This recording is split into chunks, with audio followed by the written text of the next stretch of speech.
नमस्कार दोस्तों, हमारे चैनल इंडिया एग्जाम्स में आपका स्वागत है। दोस्तों, आज आप लोगों के लिए G TET special question answer subject EVS environmental science से संबंधित लेकर आ रहा हूं और चैप्टर है फूड एवं न्यूट्रिशन। ठीक है, तो भोजन एवं पोषण। तो चलिए, इसमें 38 क्वेश्चन है, आप ज़रूर देखेंगे। इसी प्रकार का वीडियो आपको रेगुलर मिलेगा। तो दोस्तों, चलिए वीडियो शुरू करते हैं। तने के रूप में प्राप्त किन सब्जियों को हम अपने भोजन में प्रयोग करते हैं? ठीक है, तने के रूप में प्राप्त किन सब्जियों को भोजन के रूप में प्रयोग करते हैं? तो देखिए, तना के रूप में आपको आलू, अरबी और प्याज मिलता है। ठीक है, चलिए नेक्स्ट। जंतु भोजन के लिए किस पर निर्भर करते हैं? तो देखिए, जंतु भोजन के लिए किस पर निर्भर करते हैं? तो उत्पादक पे एवं उपभोक्ता पर। ठीक है, दोनों पे। देखिए तीसरा नंबर, मनुष्य को सर्वाहारी कहा जाता है क्योंकि वह पौधों और जीवों दोनों के उत्पादक को खाता है। ठीक है, नेक्स्ट है, तिलचट्टे को उसके खाद्य पदार्थों के आधार पर किस श्रेणी में रखा जाता है? तो सर्वाहारी में। ठीक है, नेक्स्ट है, मृतजीवी जीवों को मृतजीवी इसलिए कहा जाता है क्योंकि मृत जीवों को खाते हैं। ठीक है, मृत जीव में ही रहकर खाते हैं उसे। ठीक है, चलिए नेक्स्ट है, मनुष्य के शरीर के लिए ऊर्जा का प्रमुख स्रोत क्या है? तो कार्बोहाइड्रेट है। ठीक है दोस्तों, अभी फिलहाल छोटा लेवल से क्वेश्चन दिया जा रहा है, धीरे धीरे टफ किया जाएगा। ठीक है, चावल और गेहूं से प्राप्त स्टार्च का बहुलक क्या है? ठीक है, तो देखिए शर्करा है। ठीक है, विटामिन ऐसे पदार्थ हैं जो हिंतजन्य रोगों से बचाव के लिए थोड़ी मात्रा में आवश्यक है। हिंताजन्य रोगों से बचाव के लिए थोड़ी मात्रा में आवश्यक है। ठीक है, मतलब जो रोग होता है उससे बचाव के लिए थोड़ी मात्रा में आवश्यक है। किसका? विटामिन का।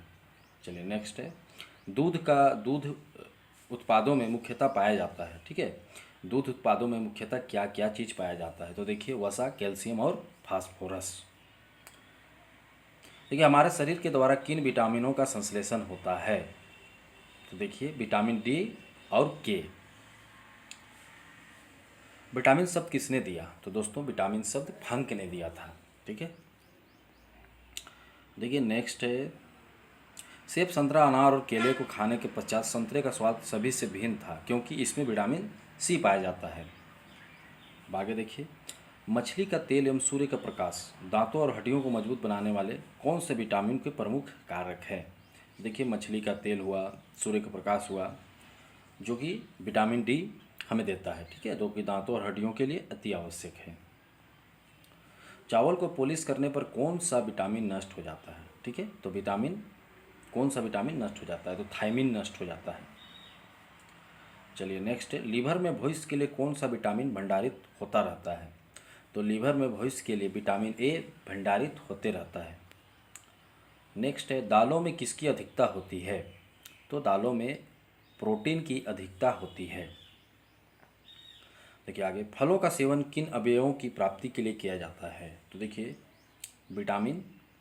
ठीक है, तो किसकी प्राप्ति के लिए फलों का सेवन किया जाता है? ठीक है, किस चीज़ प्राप्त होता है? विटामिन, वसा, जो भी चीज़, तो उनमें विटामिन पाया जाता है। ठीक है, नेक्स्ट है, संतुलित आहार में प्रोटीन युक्त पदार्थों को होना आवश्यक है। तो संतुलित आहार जो खाते हैं उसमें पदार्थों का होना आवश्यक है। ठीक है, क्योंकि यह शरीर के अवयवों के निर्माण में सहायक हैं। ठीक है, अब देखिए आगे, विटामिन में से कौन सा विटामिन का कार्य है? देखिए, विटामिन का क्या कार्य है? विटामिन शरीर में कार्बोहाइड्रेट, प्रोटीन और वसा का गठन करता है। अब आगे देखिए, संतुलित आहार में प्रोटीन युक्त पदार्थों को होना आवश्यक है। क्यों? क्योंकि यह शरीर को स्फूर्ति बनाए रखता है। ठीक है, देखिए, मिड डे मील की शुरुआत कब हुई थी? तो देखिए ध्यान से, क्योंकि इस प्रकार का क्वेश्चन ईवीएस में आता है। तो 1995 ईस्वी में। नेक्स्ट है, भोजन पकाने की सर्वोत्तम विधि क्या है? तो भाप में भोजन पकाए जाते हैं, तो वो सबसे अच्छा विधि है। ठीक है, भाप में पकाना। देखिए, उबालने से भोजन सुपाच्य हो जाता है परंतु सुरक्षित नहीं रहता है।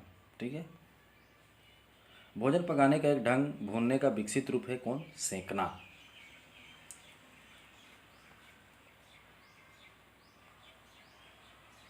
शहद में क्या होता है, देखिए 26 नंबर, शहद में है शर्करा और एंजाइम। देखिए बिहार के निवासियों का मुख्य भोजन क्या है, तो बिहार के निवासियों का मुख्य भोजन चावल है। देखिए प्रोटीन का सर्वोत्तम स्रोत क्या है, तो प्रोटीन का सर्वोत्तम स्रोत सोयाबीन है। ठीक है, तो आगे चलते हैं। ऊर्जा का पिरामिड होता है, कैसा पिरामिड होता है, तो सीधा होता है। आगे देखिए, एक पोषण स्तर से दूसरे पोषण स्तर पर ऊर्जा का कितना भाग हस्तांतरित होता है, तो एक पोषण स्तर से दूसरा पोषण स्तर में ऊर्जा का 10% भाग स्थानांतरित होता है। ठीक है,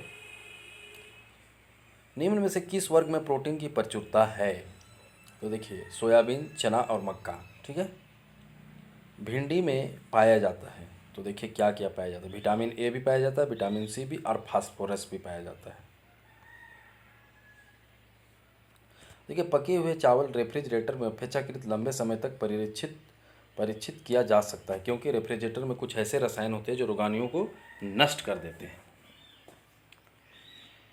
देखिए यदि एक मेंढक एक डिब्बे को खाता है तो ऊर्जा का हस्तांतरण होगा प्राथमिक उपभोक्ता से द्वितीय उपभोक्ता। ठीक है, निम्न में से कौन सा अलग समूह से संबंधित है, अब आगे देखते हैं। इंसुलिन की रासायनिक प्रकृति क्या होता है, तो इंसुलिन की रासायनिक प्रकृति प्रोटीन होता है। ठीक है,